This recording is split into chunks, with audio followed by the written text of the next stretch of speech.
Olá, voltei! Eu, os meus dentes e os meus mini acessórios. Meu colar, meus anéis.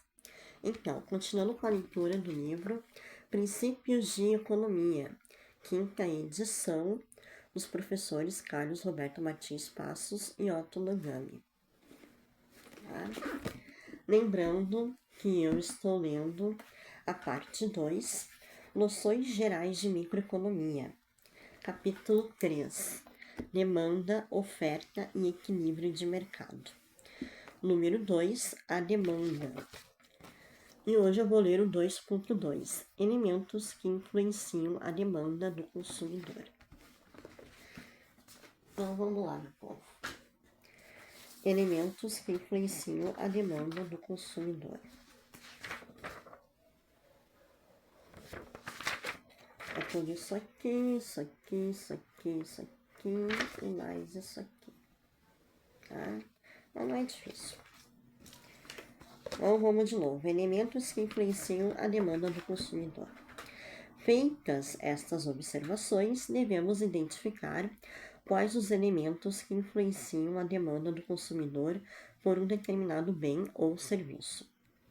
Dentre os diversos fatores que influenciam a demanda, os economistas costumam destacar os seguintes: o preço do bem, a renda ou o salário do consumidor, o gosto e preferência do consumidor, o preço dos bens relacionados e as expectativas sobre preços, rendas ou disponibilidade.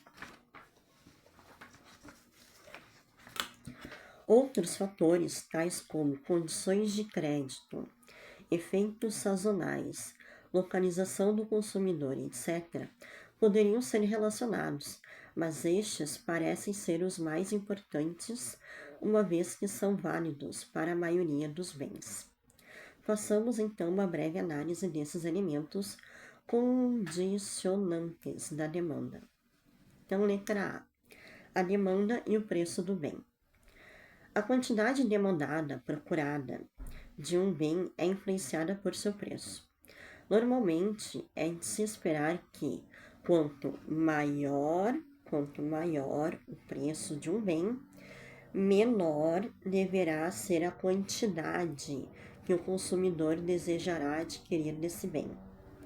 Inversamente, quanto menor for o preço, maior deverá ser a quantidade que o consumidor desejará adquirir desse bem.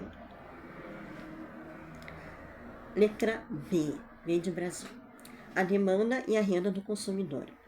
Para a maioria dos bens, é de se esperar que uma elevação na renda do consumidor esteja associada a uma elevação nas quantidades compradas. Essa é a regra geral, e os bens que têm essa particularidade são chamados bens normais. Os exemplos incluem a maioria dos alimentos, roupas, aparelhos de som, aparelhos domésticos, etc. Existem, entretanto, duas possíveis exceções a esse padrão geral. É o caso dos denominados bens inferiores e bens de consumo saciado. Os bens inferiores são aqueles cuja demanda varia inversamente às variações ocorridas na renda do consumidor, dentro de uma certa faixa de renda. Isso significa que a demanda desse tipo de produto diminui quando a renda do consumidor aumenta, e aumenta quando a renda do consumidor sofre uma redução. Como exemplos de bens inferiores, podemos citar o pão, a batata, a carne de segunda e as roupas usadas, normalmente adquiridas por famílias pobres. Assim, conforme a renda do consumidor se eleva, ele passa a ter condições financeiras de comprar bens de melhor qualidade. A ideia é de que o consumidor troca os produtos anteriormente consumidos por outros de qualidade superior, por exemplo, carne de segunda por carne de primeira. Então, logo tenha condições de fazê-lo.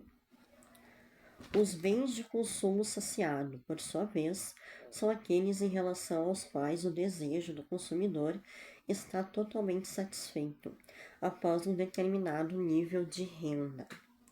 Aumentos na renda do consumidor para além desse nível não provocarão nenhum aumento nas demandas desses bens.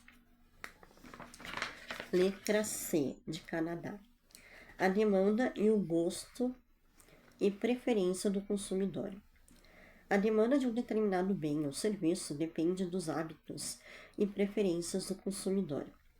Estes, por sua vez, dependem de uma série de circunstâncias tais como idade, sexo, tradições culturais, religião e até educação. Mudanças nesses hábitos e preferências podem provocar mudanças na demanda desse bem. Letra D, de Dinamarca. A demanda e o preço dos bens relacionados. A demanda de um produto pode ser afetada pela variação no preço de outros bens. Isso ocorre em relação aos denominados bens complementares e bens substitutos. Os bens complementares são aqueles que tendem a aumentar a satisfação do consumidor quando utilizados em conjunto. Nesse caso, a elevação no preço de um deles produz uma redução da demanda do outro, e uma diminuição no preço de um conduz a um aumento na demanda do outro. É o caso, por exemplo, do pão e da manteiga. Assim, o aumento do preço do pão tende a reduzir a demanda de manteiga. Devemos observar que a complementariedade pode ser técnica, caso da caneta, tinteiro e tinta, automóvel e gasolina, ou psicológica, tal como restaurante com música.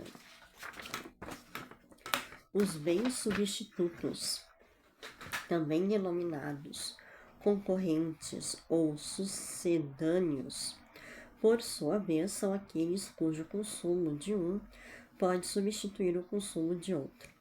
Nesse caso, haverá uma relação direta entre o preço de um bem e a demanda do outro bem. Em outras palavras, uma elevação no preço de um bem produzirá aumento na demanda do outro bem, e uma redução no preço de um provocará redução na demanda do outro. A manteiga e a margarina, ao que parece, enquadram-se nessa classificação. Assim, o aumento do preço da manteiga deverá elevar a demanda de margarina, e uma diminuição no preço da manteiga deverá diminuir a demanda de margarina. Outros exemplos de bens substitutos seriam leite em pó e leite fresco, carne de frango e carne bovina, etc. E letra E.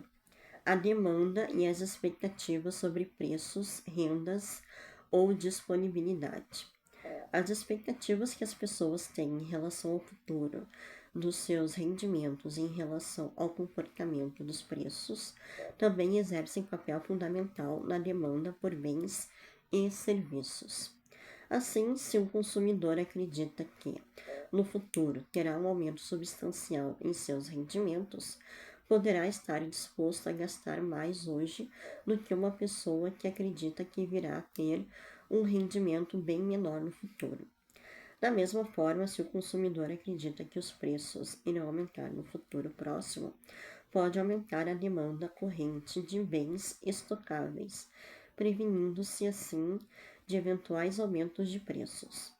Aumentos nas demandas correntes por determinados bens e serviços também poderão ocorrer caso as pessoas acreditem que esses bens e serviços vão escassear no futuro, ou seja, que haverá menor disponibilidade desses bens no futuro. Então é isso aí, meu povo.